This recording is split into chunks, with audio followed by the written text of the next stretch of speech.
کہ دنیا کے جو حالات ہیں یہی حالات آخرت میں ہوں گے. یہاں چھوٹے پیمانے پر وہاں بڑے پیمانے پر. یہاں کی عزت ہے آخرت میں عزت ہے.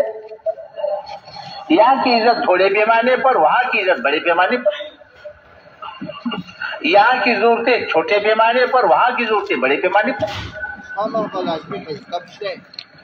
یہاں کی ذلت چھوٹے پیمانے پر وہاں کی ذلت بڑے پیمانے پر. یہاں کا عذاب وہاں کا عذاب. یہاں کی راحت و آرام وہاں کی راحت و آرام. تو دنیا اس لیے پیدا فرمائی ہے کہ آخرت سمجھایا جائے. دنیا آخرت کے سمجھانے کے لیے اور آخرت کے بنانے کے لیے کہ اس دنیا میں دینی زندگی گزار کر کے اللہ سبحانہ وتعالیٰ کو راضی کیا جائے تاکہ آخرت کی ہمیشہ ہمیشہ کی مصیبتوں سے حفاظت ہو.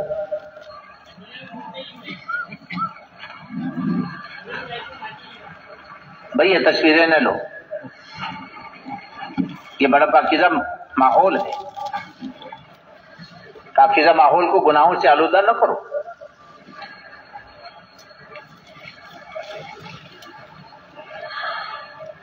تو اس دنیا کو اللہ سبحانہ وتعالیٰ نے آخرت بنانے کے لیے بنائے اور آخرت سمجھانے کے لیے. اس انسان کو اللہ سبحانہ وتعالیٰ نے اپنا خلیفہ بنایا. پہلے دن اللہ سبحانہ وتعالیٰ نے اعلان کیا کہ میرا خلیفہ ہے اور اللہ سبحانہ وتعالیٰ نے فرشتوں سے سجدہ کرایا. فرشتے اللہ کے نورانی مخلوق ہے جو نافرمانی نہیں کرتے، وہی کرتے ہیں جو اللہ سبحانہ وتعالیٰ بتاتے ہیں. فرشتوں کو اللہ سبحانہ وتعالیٰ نے مختلف امور پر مقرر کیے ہیں جس میں تکوینی امور بھی ہے جو ہمارا آپ کو نظر آ رہے ہیں. ہواؤں پر فرشتے مقرر ہے، بارشوں پر فرشتے مقرر ہے، سورج پر ملائکہ مقرر ہے، چاند پر ملائکہ مقرر ہے، دن رات کے بدلنے پر ملائکہ مقرر ہے، حالات کے بدلنے پر ملائکہ مقرر ہے، پہاڑوں پر مقرر ہے، سمندروں پر مقرر ہے، روزی پہنچانے پر مقرر ہے، روح ڈالنے پر مقرر ہے، روح نکالنے پر مقرر ہے. جتنے امور ہم اور آپ کو نظر آ رہے ہیں سب پر فرشتوں کو اللہ نے مقرر فرمایا ہے. تو اللہ کے دربار سے ان کو احکامات ملتے ہیں، ان احکامات کو پورا کرتے ہیں.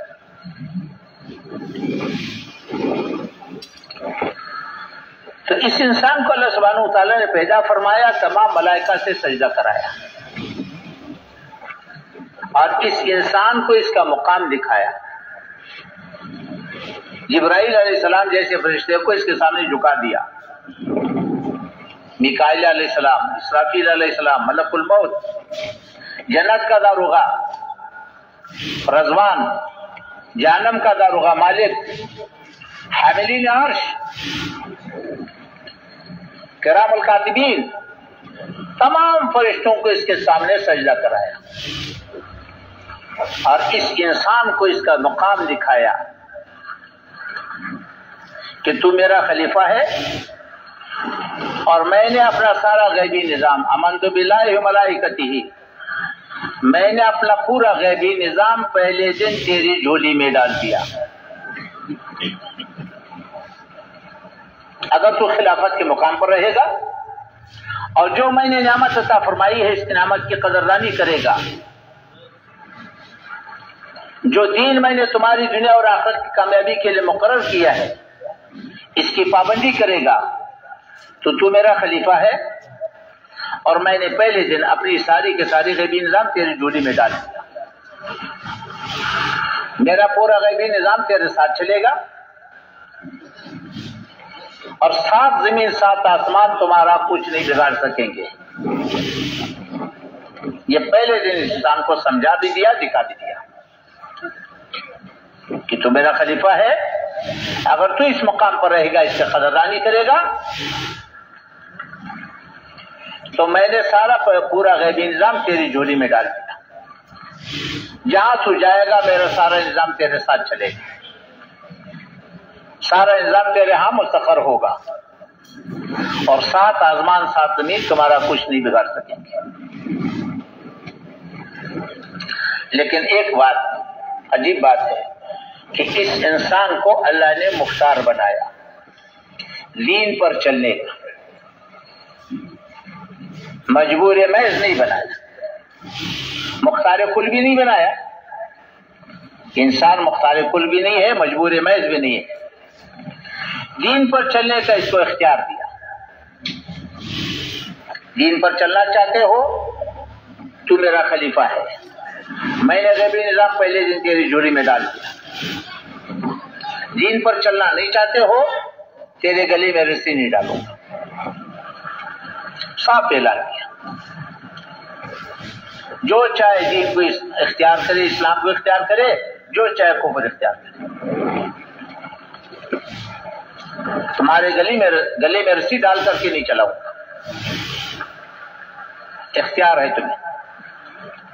البتہ اس کے ساتھ ایک اور بھی فیصلہ کر لیا، جو دین پر چلنا نہیں چاہے گا، اس نعمت کی ناقدری کرے گا، اس نعمت کو ٹھکرائے گا، جو ساری مخلوقات میں سب سے بڑی نعمت ہے، اللہ کے خزانے بھرے ہوئے نعمتوں سے، اور روزانہ اللہ کے نعمتوں کی بارش ہو رہی ہے ہر انسان پر، نعمتوں کی بارش ہو رہی ہے، لیکن سب سے بڑی نعمت یہ دین ہے، خلافت ہے، اور خلافت کی زندگی ہے۔ اس سے بڑھ کر کے کوئی بڑی نعمت نہیں ہے۔ اب جو اس نعمت کی قدردانی کرے گا تو اللہ کا خلیفہ ہے، اللہ کا غیبی نظام ساتھ ہے۔ اگر ناقدری کرے گا تو اللہ کو کوئی پرواہ نہیں۔ البتہ ایسے انسان کا نام پھر اللہ سبحانہ وتعالی کے دربار میں انسانیت کی فہرست میں سے نکال لیا جاتا ہے۔ اللہ کا معاملہ انسان کے ساتھ ہے، حیوانوں کے ساتھ نہیں ہے، اور اللہ کے دربار میں یہ حیوان ہے، بلکہ حیوان سے بدتر ہے۔ یہ خاشاک ہے، خاشاک جلانے کے لیے پیدا کیے گئے، پھر یہ چونکہ نافرمان نہیں ہے، صرف نافرمان نہیں ہے، یہ باغی ہے، سب سے بڑا ناقدرہ ہے، سب سے بڑی نعمت کو اس نے ٹھکرایا نہیں، اس نے نعمت کی ناقدری نہیں کی، اس نے نعمت کی توہین کی ہے اور منعم کی توہین کی ہے۔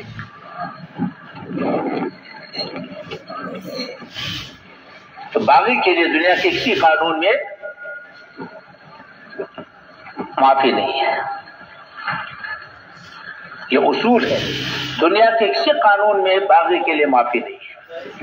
مجرم کے لیے ہو سکتی ہے، نافرمانی ہو گئی، غلطی ہو گئی، اس کے لیے معافی کا دروازہ کھلا ہوا ہے۔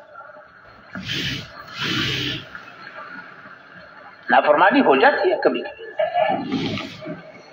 حکم عدولی ہو جاتی ہے، لیکن بڑی نعمت کو ٹکرا دینا، بغاوت کرنا، بغاوت پر اتر آنا اور اس پر جم جانا، یہ ایسا جرم ہے کہ جس کے لیے کوئی معافی نہیں ہے، ہمیشہ ہمیشہ پھر جہنم میں جلتا رہے گا، اور جہنم کی آگ کو اس سے بھڑکایا جائے گا۔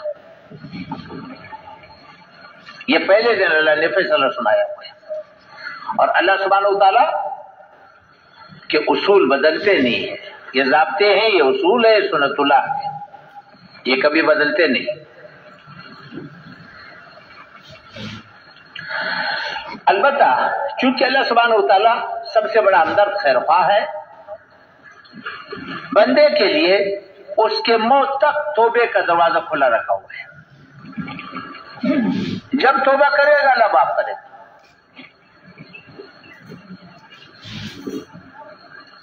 چاہے وہ گناہ سے توبہ کرے، چاہے وہ کفر سے توبہ کرے، اللہ نے دروازہ کھلا رکھا ہوا ہے اس کے موت تک، اور اس کے موت تک ساری زندگی اللہ سبحانہ وتعالیٰ اس کے توبے کا انتظار کرے، ایسا مہربان اللہ ہے۔ تو یہ دین انسانی ضرورت ہے، بنیادی ضرورت ہے۔ اللہ سبحانہ اگر ہم دینی زندگی کو دیکھیں، احکامات کی تقسیم کو دیکھیں، اس انسان کو اللہ نے اشرف المخلوقات کو بنایا ہے، لیکن اس انسان کو اللہ سبحانہ وتعالیٰ نے سب سے زیادہ محتاج بھی بنایا ہے۔ یہ انسان سب سے زیادہ محتاج، ساری مخلوقات میں سب سے زیادہ محتاج ہے، اس لیے کہ اکیلا زندگی نہیں گزار سکتا،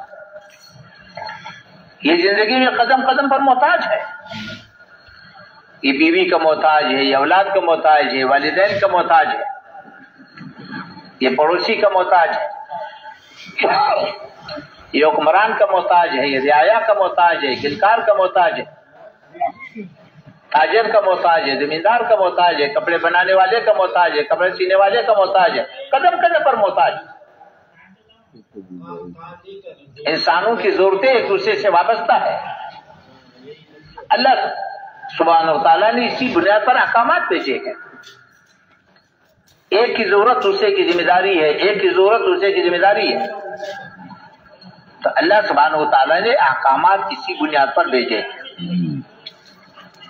والدین کی جو ضروریات اولاد سے وابستہ ہے، یا اللہ اولاد کا دین بنایا، اولاد کی جو ضرورتیں والدین سے وابستہ ہے، یا اللہ نے والدین کا دین بنایا۔ والدین دین پر چلیں گے اولاد کے لیے رحمت، اولاد دین پر چلے گی والدین کی رحمت۔ حکمرانوں کی ضرورتیں رعایا سے وابستہ کی ہے، یہ رعایا کا دین ہے، اور رعایا کی ضرورتیں حکمران سے وابستہ ہے، یہ حکمران کا دین ہے۔ دونوں دین پر چلیں گے، دونوں کے لیے رحمت۔ مالداروں کی ضرورتیں غریبوں سے وابستہ ہے، غریبوں کی ضرورتیں مالداروں سے وابستہ ہے، تاجروں سے ضرورتیں وابستہ ہے، اسی طرح جتنی بھی ہماری ضرورتیں ہیں ایک دوسرے کے ساتھ وابستہ ہے۔ تو اللہ سبحانہ و تعالیٰ نے احکامات کی تقسیم اسی طرح فرمائی ہے کہ ایک کی ضرورت دوسرے کی ذمہ داری، ایک کی ضرورت دوسرے کی ذمہ داری، اسی کو دین بنائے۔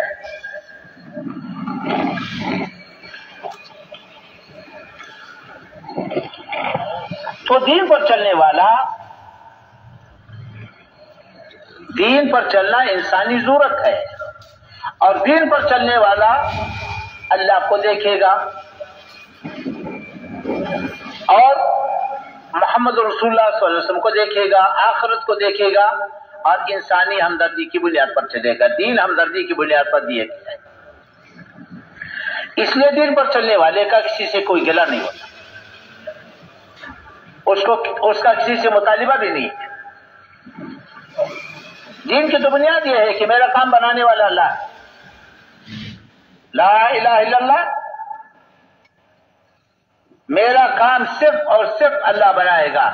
اللہ میرا الہ ہے، اس لیے کہ مشکل کشا وہی ہے، دنیا اور آخرت کی کامیابیاں دینے والا وہی ہے، دنیا اور آخرت کی ناکامیوں سے بچانے والا وہی ہے، اور وہی قدرت والا ہے، وہی میرا خالق ہے، مالک ہے، رب ہے، میرا ہمدرد ہے، خیرخواہ ہے۔ سارے کام وہی بنائے گا، ساری مخلوقات اس کے قبضے میں ہے، تو میں تو اللہ کو سامنے رکھ کر کے چلوں گا، میں اللہ کو راضی کروں گا، اللہ کو سامنے رکھ کر کے چلوں گا، وہی میرا کام بنائے گا۔ مخلوق سے میرا کوئی مطالبہ نہیں ہے، کوئی ضرورت میری مخلوق سے وابستہ بھی نہیں ہے، یہ بنیاد ہے، اور اصل تو آخرت ہے، میں تو آخرت کا مسافر ہوں۔ تو اس لیے دین پر چلنے والے کا دنیا میں کسی سے کوئی مطالبہ نہیں ہے، اور کسی سے توقع بھی نہیں ہے، کسی سے وہ امید بھی نہیں ہے، اس لیے وہ کسی سے گلہ بھی نہیں کرے گا، مطالبہ بھی نہیں کرے گا، اللہ کو سامنے رکھ کر کے چلے گا، محمد رسول اللہ صلی اللہ علیہ وسلم کو سامنے رکھ کر چلے گا، آخرت کو سامنے رکھ کر چلے، یہ دین کی بنیاد ہے۔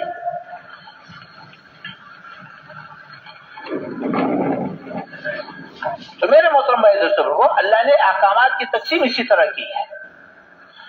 جب یہ دینی زندگی وجود میں آئے گی تو پھر کیا ہوگا؟ اللہ کا غیبی نظام ساتھ ہوگا، اللہ کا غیبی نظام ساتھ چلے گا، آسمانی نظام متوجہ ہوگا،